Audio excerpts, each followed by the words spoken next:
Todos habremos dicho alguna vez, esto ha sido un milagro, ¿verdad? Decimos, esto ha sido un milagro. Y para nosotros nos ha parecido un milagro, pero en realidad ha sido la voluntad de Dios moviendo y organizando todas las cosas para que suceda lo que para nosotros parecería imposible. Y a nuestros ojos eso era un milagro, pero en realidad no lo fue. Fue la voluntad de Dios y Él dirigió todas las cosas para que fuera, pero no fue un milagro.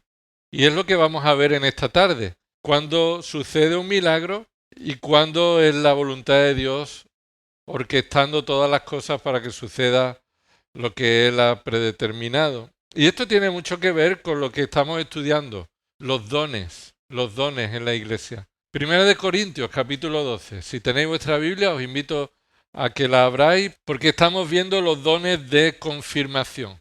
Dentro de los dones espirituales que Dios capacita a los creyentes en la iglesia, hay dos grupos. Los dones milagrosos temporales y los dones ministeriales permanentes. Y dentro de los dones milagrosos temporales están los dones de confirmación o dones de señal. Ya hemos visto los dones de sanidades. En esta tarde vamos a estudiar los dones milagrosos. Personas que Dios, creyentes a los cuales Dios les dio capacidad, el don de hacer milagros. Entre los milagros estaban las sanidades. Los dones milagrosos, dentro de los milagrosos están los de sanidad con respecto a enfermedades. Hemos estudiado los dones de sanidades y ahora los dones milagrosos en general. Dice ahí 1 Corintios capítulo 12, versículo 10. 1 Corintios capítulo 12, versículo 10.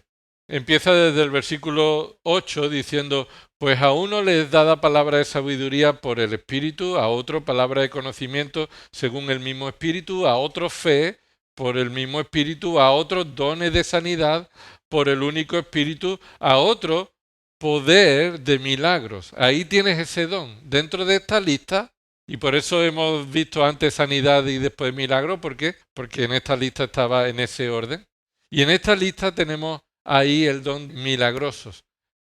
En el versículo 28 lo volvemos a encontrar.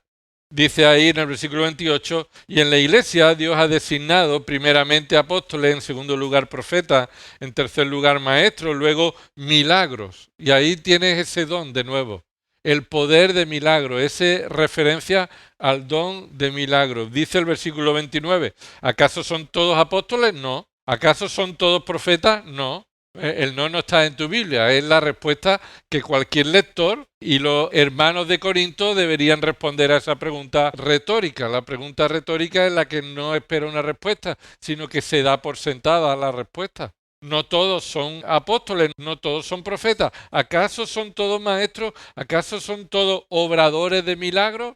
Así que dicen no.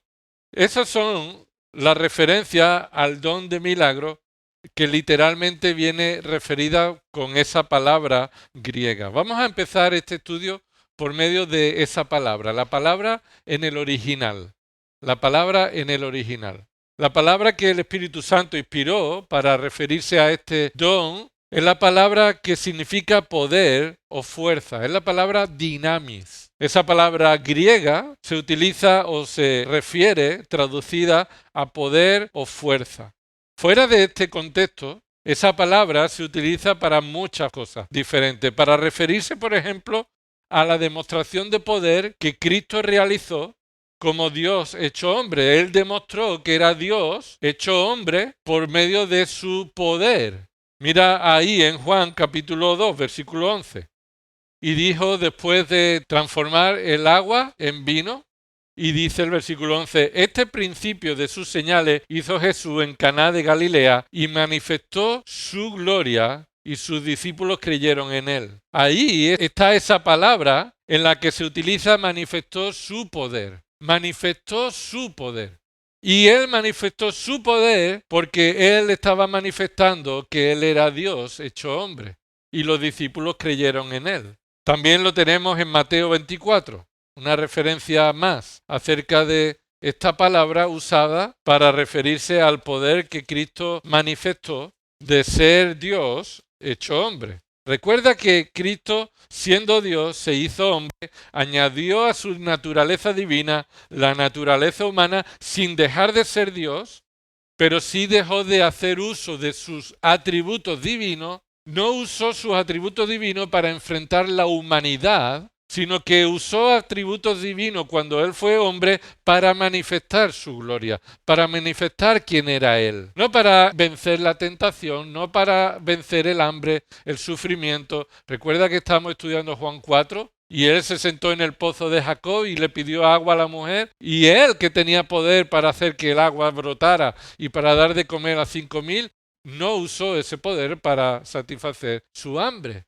Pero Él sí manifestó ser Dios por medio de estos milagros, este poder. Versículo 30, Mateo 24:30.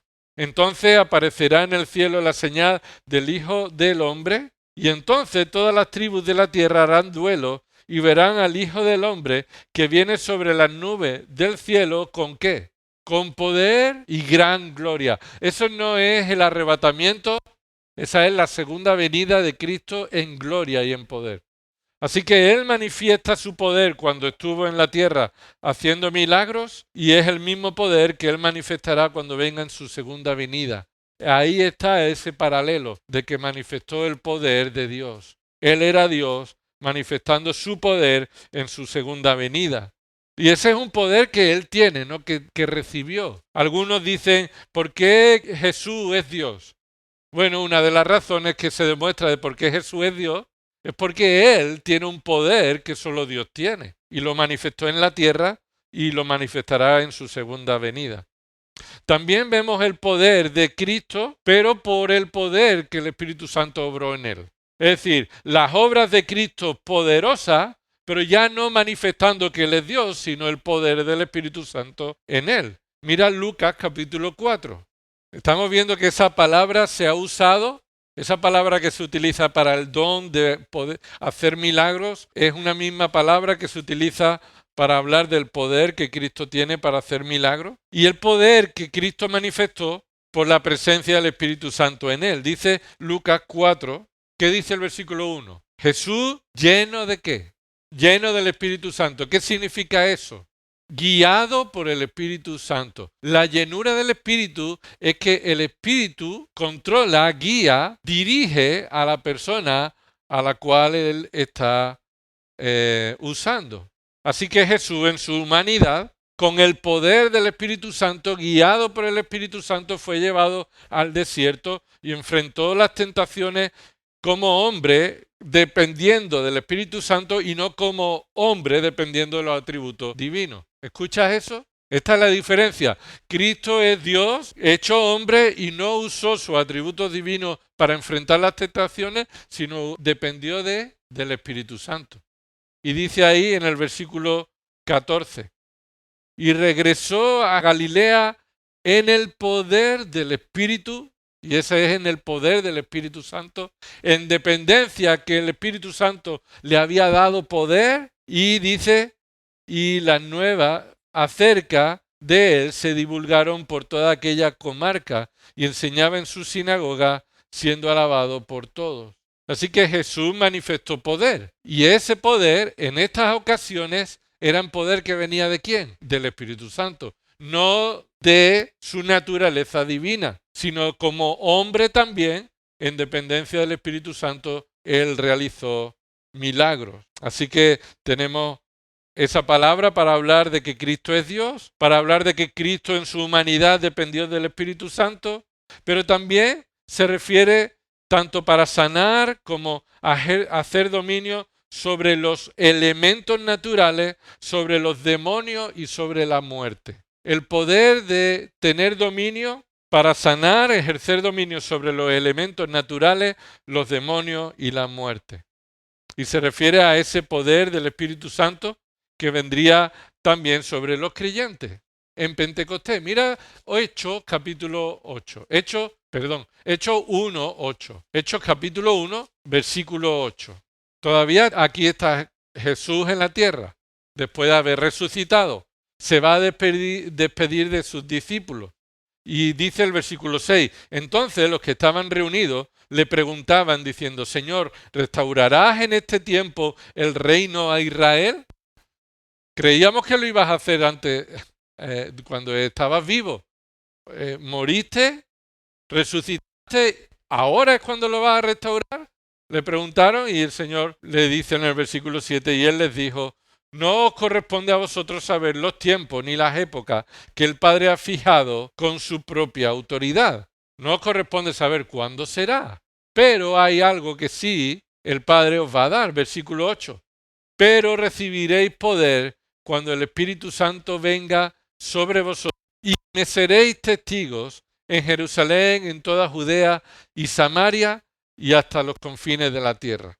Ahí el Señor Jesús le anunció que el Espíritu Santo vendría sobre los creyentes para comenzar la iglesia y para manifestar el testimonio que durante el tiempo en el que el Señor había preparado antes de establecer su reino, la iglesia sea testigo de la gloria de Cristo, del Evangelio de Cristo. Y esto sería en dependencia de quién, en dependencia del dinero que la iglesia tenga, en dependencia de la habilidad de los pastores, en dependencia de la habilidad de los miembros, en dependencia solo y exclusivamente del poder del Espíritu Santo. Y ahí es donde vemos que cuando el Espíritu Santo actuó en la vida de Cristo como hombre, es el mismo Espíritu Santo que actúa en tu propia vida.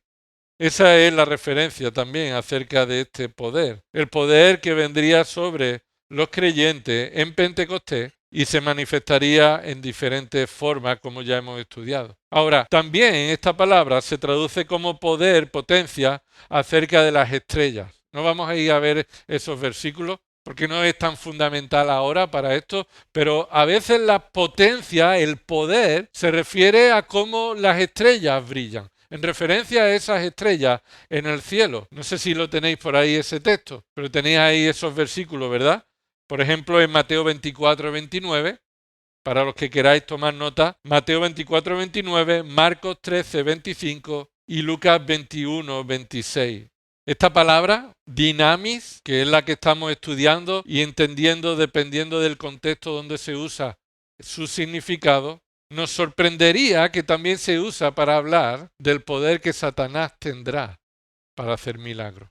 Satanás tendrá poder, recibirá poder para hacer milagros, pero lo recibirá porque no los posee, escucha, recibirá poder porque no los posee y además recibirá ese poder para traer juicio, para que Satanás use esos poderes para engañar, para mentir. Míralo conmigo en 2 Tesalonicenses, es un texto muy importante que debemos conocer. 2 Tesalonicenses capítulo 2. En las dos cartas de Pablo a los tesalonicenses, él les está animando a que recuerden que la segunda venida de Cristo, una perspectiva sana de esa segunda venida de Cristo, afectará nuestra obediencia, nuestra vida en esta tierra. Como esperamos que Cristo venga, así vamos a vivir. Con la expectativa de la venida de Cristo, así vamos a vivir en obediencia a su palabra. Y dice Tesalonicenses capítulo 2, versículo, ¿desde dónde? El 9, pero es que el 9 nos hemos metido ya en el contexto. Mira, desde el 3, versículo 3. Que nadie os engañe de ninguna manera. Es importante, o desde el 2, o desde el 1, ¿verdad? Pero vamos a empezar por el 3. Que nadie os engañe de ninguna manera. ¿Por qué? Porque había algunos que engañaban diciendo que Cristo ya había venido. Y ahora Pablo le dice, porque no vendrá sin que primero venga la apostasía. Así que Cristo no ha venido todavía. Su reino no se ha establecido todavía en la tierra. ¿Por qué? Porque no vendrá hasta que venga la apostasía. Y ese es el tema, la segunda venida de Cristo y lo que es necesario que suceda para que Él venga. No el arrebatamiento, la segunda venida. El arrebatamiento no hay nada que tenga que suceder para que Cristo arrebate a su iglesia. La segunda venida sí es necesario que cosas sucedan para que la segunda venida de Cristo venga.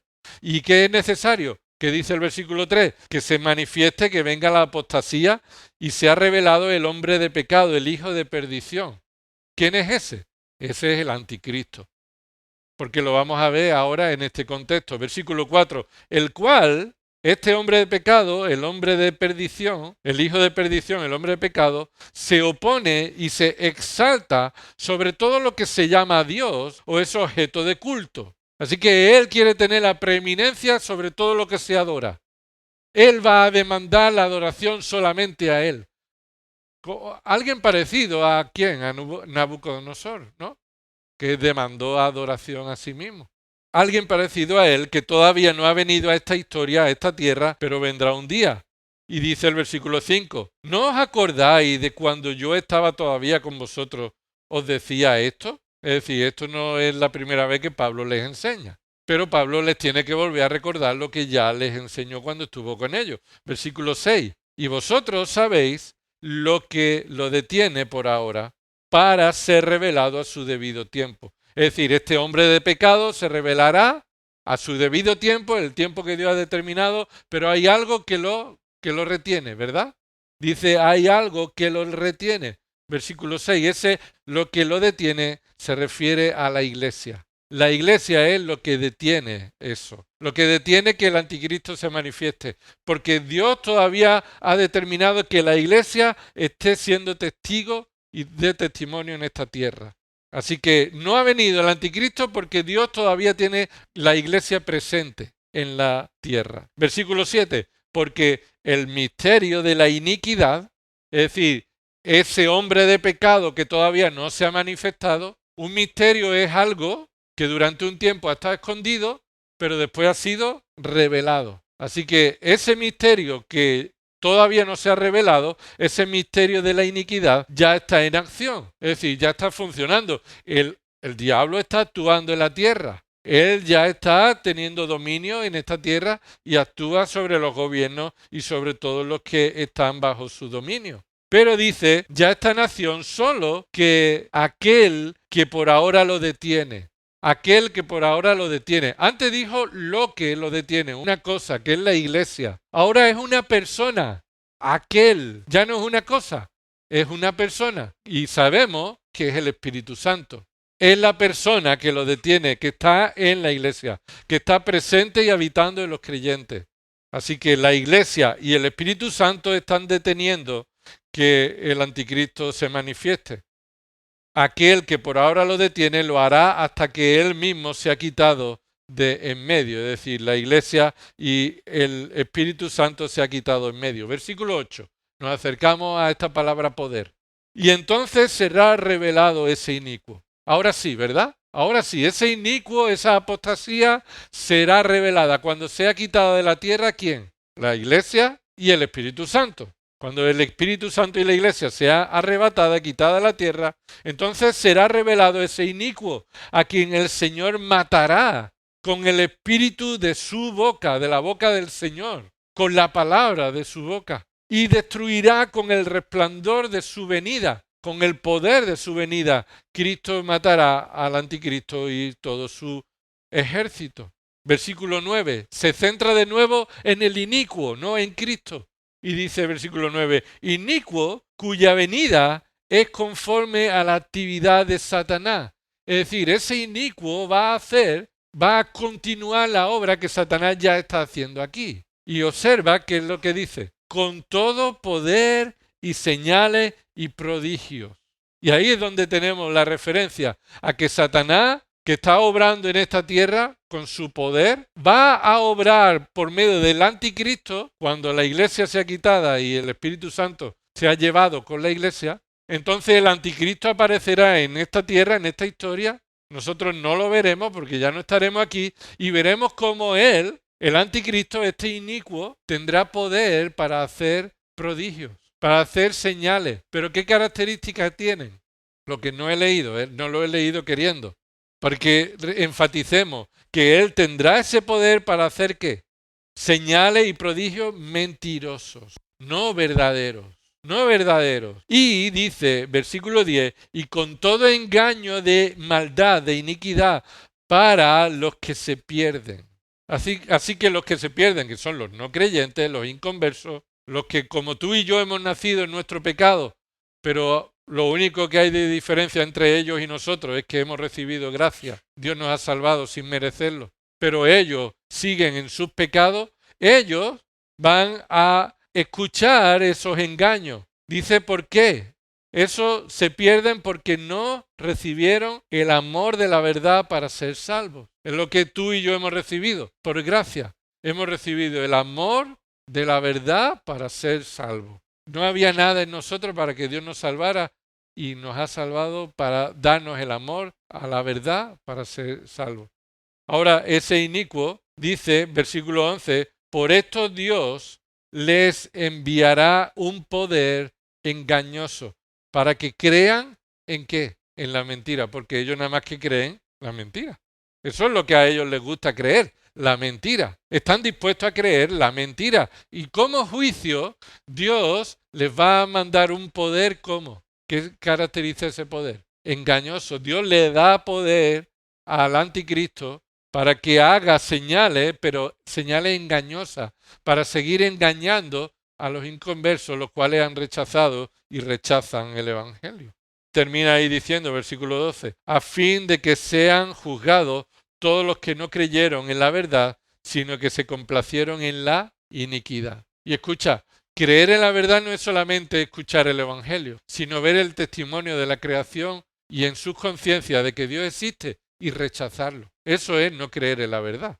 No necesita una persona escuchar el Evangelio para ir al infierno justamente. Los que van al infierno que nunca escucharon el Evangelio, van al infierno de manera justa. ¿Por qué? Porque retienen la verdad y prefieren creer la mentira, como dice Romanos 1. En la creación Dios manifiesta su esencia, su divinidad, su existencia y por la conciencia que Dios le ha dado ellos no tienen excusa.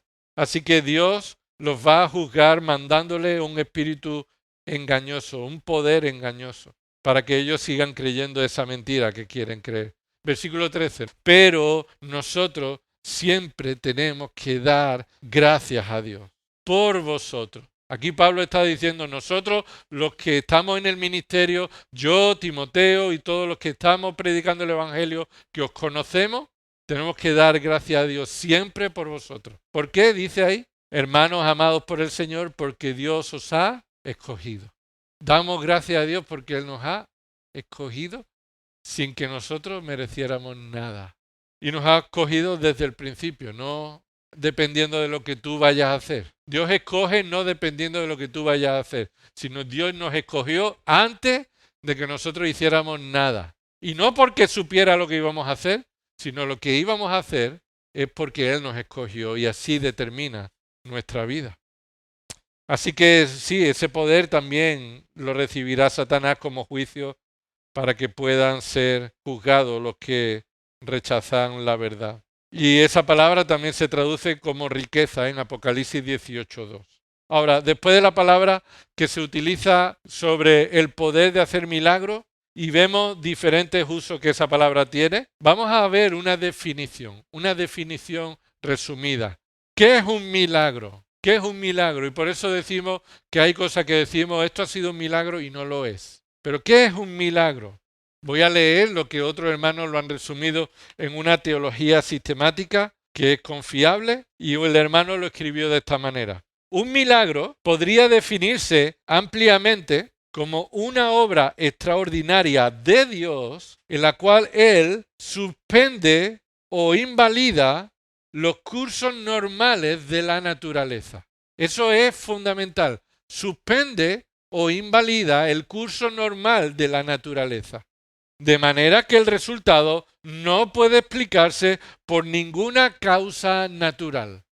Esa es la definición de un milagro. A diferencia, y dice ahí esos puntos suspensivos, son distintivos o son diferentes de los actos de la providencia en los que Dios obra a través de los medios naturales para realizar sus propósitos soberanos. Así que debemos diferenciar un milagro de la obra de la providencia de Dios usando la naturaleza para que se cumpla su voluntad.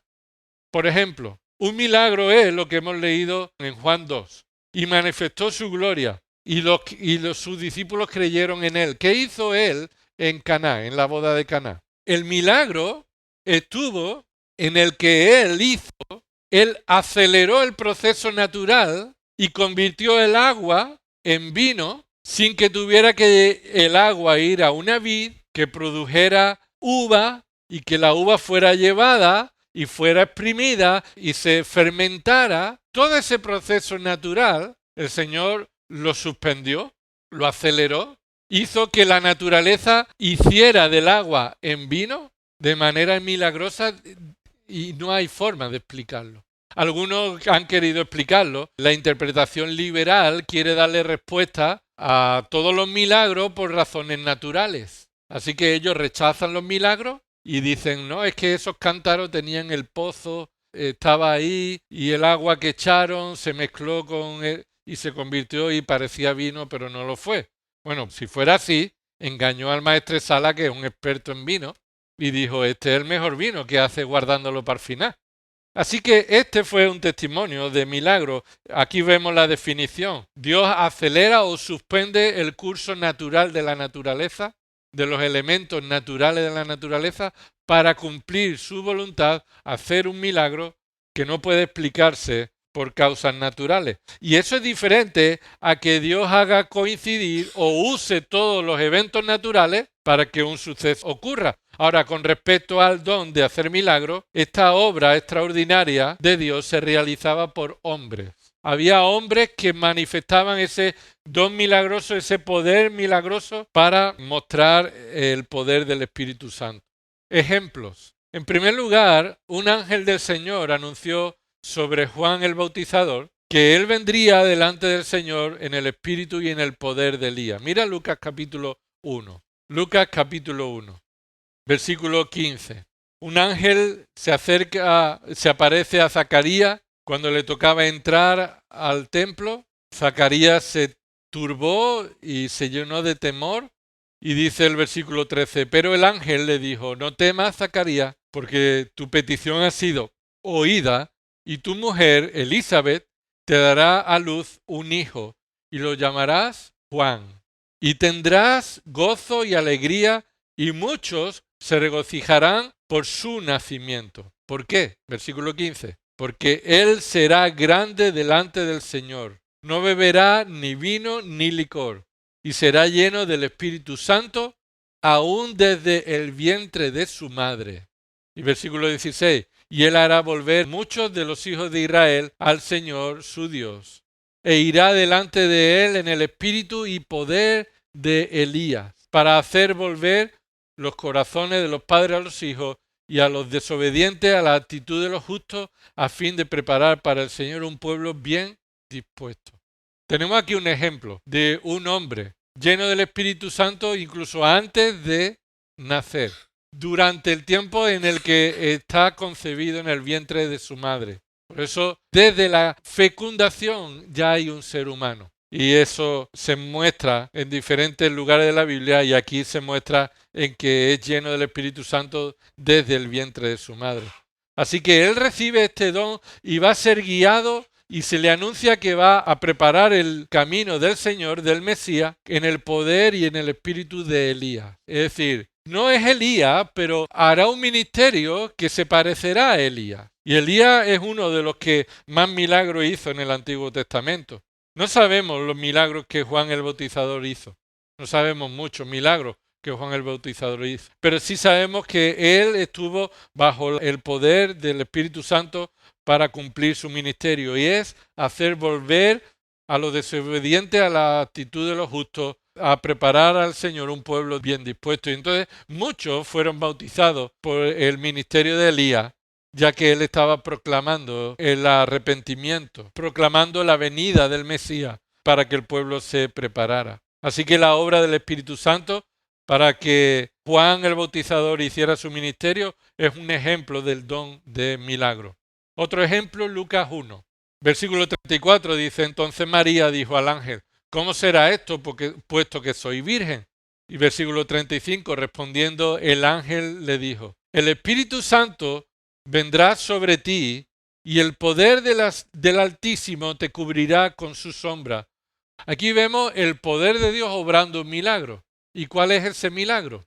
Pues sin la intervención de un hombre, sin la intervención de la simiente de un hombre, María sería concebida por el poder del Espíritu Santo. Es decir, se pasó por encima las leyes naturales de la concepción y Dios obró milagrosamente para que Cristo fuera concebido en el vientre de María sin la participación de un hombre. Otro ejemplo del poder milagroso. Hemos visto que Jesús hizo muchos milagros, que nadie en todos los tiempos, antes nadie lo hizo como Él y después de Él nadie hizo esos milagros. Y mostró que Él era el poder soberano de Dios hecho hombre en muchos textos que tenéis ahí y que no todos lo podemos leer, pero vamos a leer los de Lucas. Lucas 4, versículo 14. Jesús regresó a Galilea en el poder del Espíritu Santo y las nuevas acerca de Él se divulgaron por toda aquella comarca. Versículo 36. Y todos se quedaron asombrados y discutían entre sí, diciendo: ¿qué mensaje es este? Porque con autoridad y poder manda a los espíritus inmundos y salen. Así que Cristo de nuevo manifestó su poder y ellos se asombraban al ver que tenía autoridad sobre los espíritus inmundos. Capítulo 5, versículo 17. Y en un día que él estaba enseñando, había allí sentados algunos fariseos, maestros de la ley, que habían venido de todas las aldeas de Galilea y Judea y de Jerusalén. Y el poder del Señor estaba con él para sanar. De nuevo vemos el poder del Espíritu Santo sobre Cristo para sanar y manifestar que Él era el Mesías y manifestar que también Él era Dios hecho hombre. Capítulo 6, versículo 19. Y toda multitud procuraba tocarle porque de Él, de Cristo, salía un poder que a todos sanaba.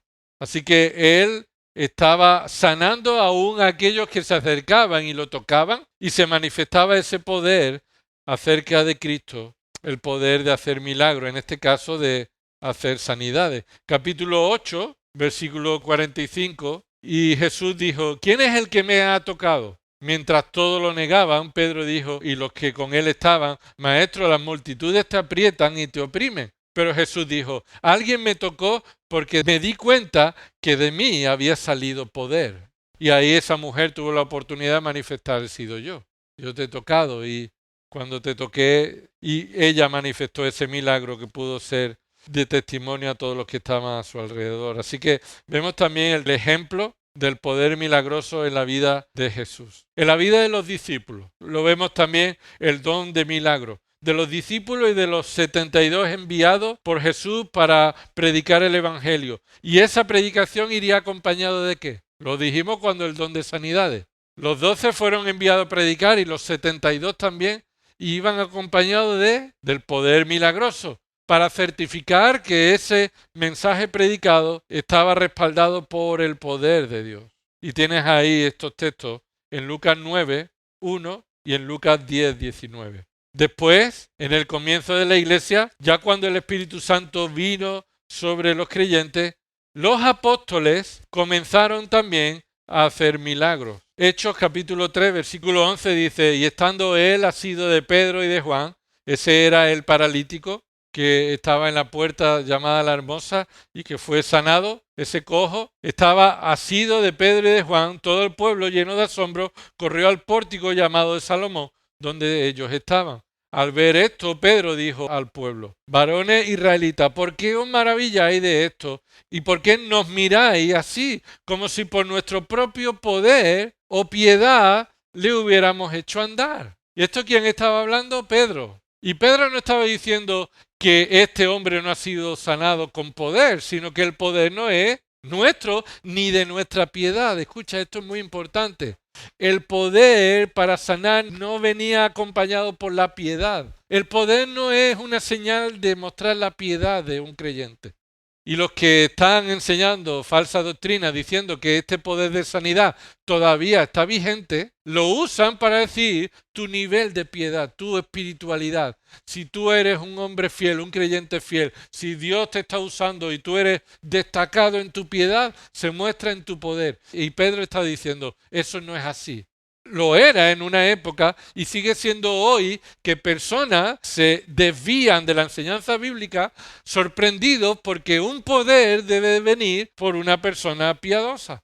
Cuando, cuidado, puede haber manifestaciones ahora engañosas que no vienen del Espíritu Santo, sino que parecen que son del Espíritu Santo, pero en realidad son del enemigo, del diablo. Escondidas por personas que pueden predicar el Evangelio o usar la Biblia o decir que es el Espíritu Santo quien lo está haciendo, pero es mentira. Es precisamente Satanás quien está haciendo esa obra de engaño. Porque el poder no viene acompañado por la piedad.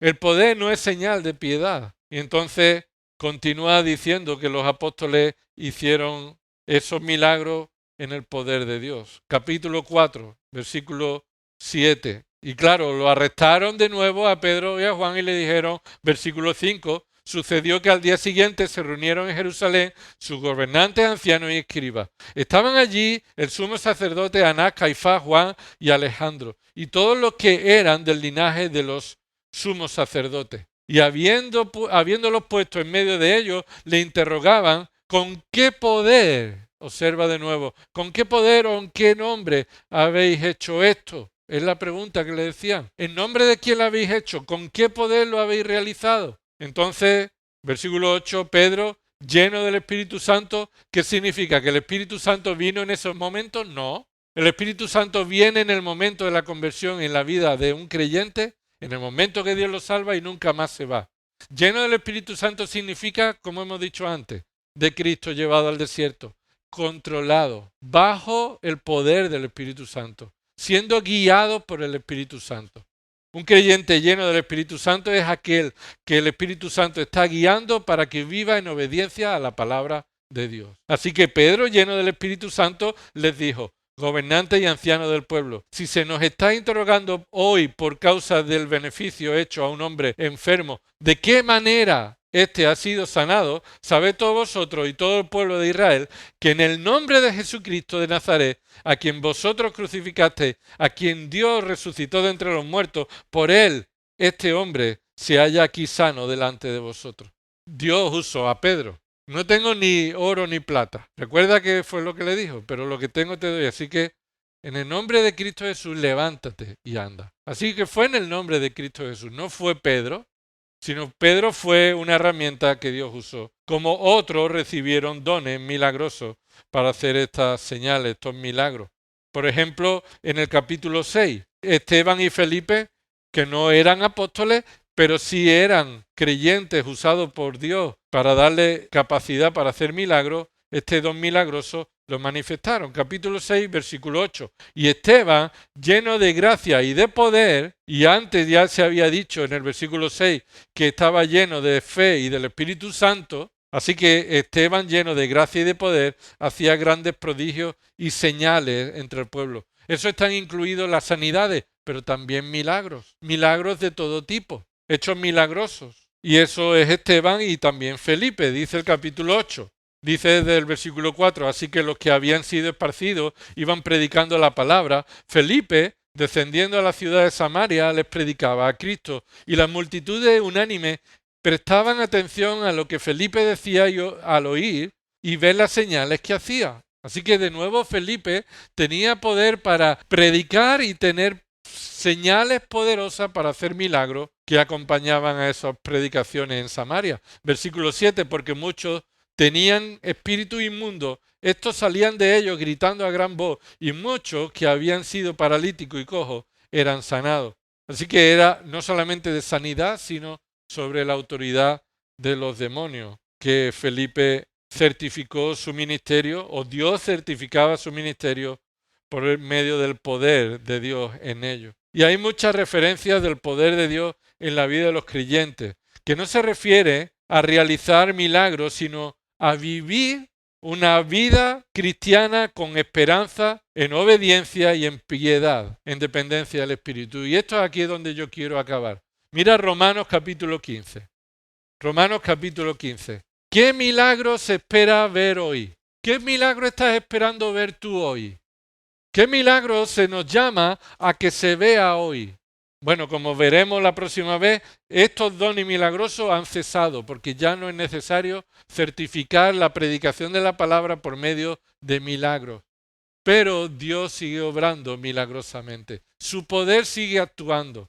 Como hemos dicho, el don de sanidades no existe, pero Dios sigue sanando.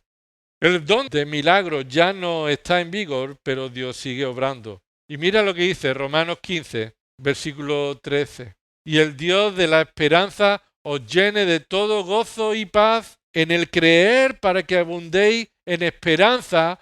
¿Por qué? ¿Por qué? ¿Por medio de qué? ¿Qué dice tu Biblia? Por el poder del Espíritu Santo. Y ese es el mismo poder que hace milagros, pero que en este contexto ya no se refiere a algo milagroso de convertir el agua en vino. No, mira, el poder milagroso de Dios es que tú y yo vivamos una vida cristiana en dependencia de la esperanza en Cristo. Vuelve a leerlo de nuevo. Y el Dios de la esperanza os llene de todo gozo y paz. Ese es el gozo, la paz que Dios produce en los creyentes al creer, para que abundéis en esperanza, para que sigáis creciendo en la esperanza por el poder del Espíritu Santo en nosotros. Es un milagro que tú y yo estemos aquí con el deseo de escuchar su palabra, con el deseo de adorarle. Es un milagro, es el poder de Dios obrando en tu vida. Puede que a lo mejor no estés aquí con esa intención, pero eso no manifiesta el poder de Dios, sino que nosotros también podemos manifestar hipócritamente cosas que no son. Pero si tú estás aquí deseoso de escuchar la palabra de Dios, de orar delante del Señor y alabarle con el resto de la iglesia y de los hermanos, eso es el milagro de Dios en tu vida. No eres mejor que los demás. Dios está obrando un milagro en tu vida, transformando tu ser, cambiando tus deseos, tus afectos, tus pasiones, tus anhelos. Míralo en Efesios y con esto terminamos como un tema de oración. Efesios capítulo 1, versículo 19. Efesios 1, 19. Necesitamos la obra del Espíritu Santo continuamente, como iglesia, como creyente. Dice Efesios 1, versículo 18. Mi oración es que los ojos de vuestro corazón sean iluminados. ¿Esto es salvación? No, ya son salvos. Está hablándole a los creyentes. Así que Efesios 1, 18, Pablo ora para que los creyentes sigan siendo iluminados los ojos de su corazón para que sepan varias cosas. Primero, una lista. ¿Cuál es la esperanza de su llamamiento? Segundo, ¿cuáles son las riquezas de la gloria de su herencia en los santos? Cosas que necesitamos seguir creciendo en conocimiento. Tercero, versículo 19, ¿qué pone ahí? ¿Y cuál es la extraordinaria grandeza de su poder? Este es el poder milagroso de Dios, que necesitamos seguir conociendo. ¿Por qué? Este es el poder para con nosotros los que creemos, que actuó en nosotros para salvación y continúa actuando en nosotros. ¿Cómo sabemos que ese poder que debe seguir actuando en nosotros es eficaz? Mira lo que dice el versículo 19. Conforme a la eficacia de la fuerza de su poder. Un poder eficaz. Que Él continúe actuando en vosotros y vosotros dependáis del poder del Espíritu Santo. ¿Cómo sabemos que su poder fue eficaz? Versículo 20. ¿El cual qué significa? ¿A qué se refiere? El poder. Ese poder, la eficacia de ese poder, el cual obró en Cristo cuando le resucitó de entre los muertos y le sentó a su diestra en los lugares celestiales, muy por encima de todo principado, autoridad, poder, dominio y todo nombre que se nombra no solo en este siglo, sino en el venidero, y todo sometió bajo sus pies, y a él lo dio por cabeza sobre todas las cosas a la iglesia, la cual la iglesia es su cuerpo, es la plenitud de aquel que lo llena todo en todo. El poder de Dios está obrando en la iglesia, no por milagros, sino por una vida santificada. Una vida que está siendo transformada. Desde que Dios te salvó y te empezó una buena obra en ti y la va a terminar, ese es el milagro que esperamos. El milagro de la transformación de un pecador a la imagen de Cristo. Eso no es natural. Y eso es lo que tú y yo debemos crecer en conocimiento, en dependencia. No para ver milagros sorprendentes, sino para dar gloria a Dios y darle gracias por este milagro. Capítulo 3 termina Pablo diciendo, versículo 14, por esta causa doblo mis rodillas, y otra vez Pablo está orando por esto. Doblo mis rodillas ante el Padre de nuestro Señor Jesucristo, de quien recibe nombre toda familia en el cielo y en la tierra. Está orando, doblando sus rodillas, que os conceda conforme a la riqueza de su gloria. Y decir, si Él tiene riqueza de su gloria así, pues que os conceda a ese nivel, así. ¿Os conceda el qué? ¿Qué está orando Pablo? ¿Que os conceda qué? Ser fortalecido. Ser fortalecido. Que os conceda el ser fortalecido. ¿Sabes por qué ellos necesitaban que Pablo orara para que ellos fueran fortalecidos? Porque el poder no está en nosotros. No tenemos poder para vivir una vida cristiana que agrade a Dios. Y por eso tú y yo tenemos que orar igual, para que tú y tu hermano orar por la iglesia, orar por ti, para que seamos fortalecidos. ¿Y qué dice? Con poder por su espíritu en el hombre interior. Eso tenemos que orar, hermano. No esperar los milagros que en la escritura vemos, sino que el milagro que ves en la escritura demuestra la eficacia del poder que ahora está obrando en ti.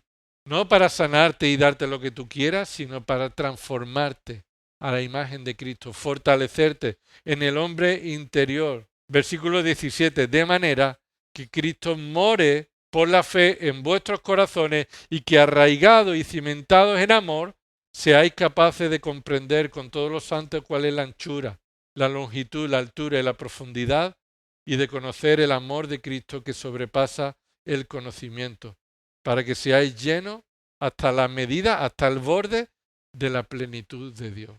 Vamos a orar. Señor, te damos gracias porque tú has manifestado tu poder a lo largo de la historia y lo has recogido fielmente en tu palabra.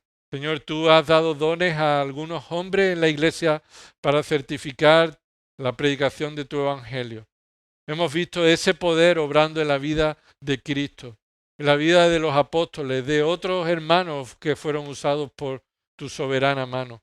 Pero Señor, también estamos viendo este poder en nuestras vidas, en tu iglesia.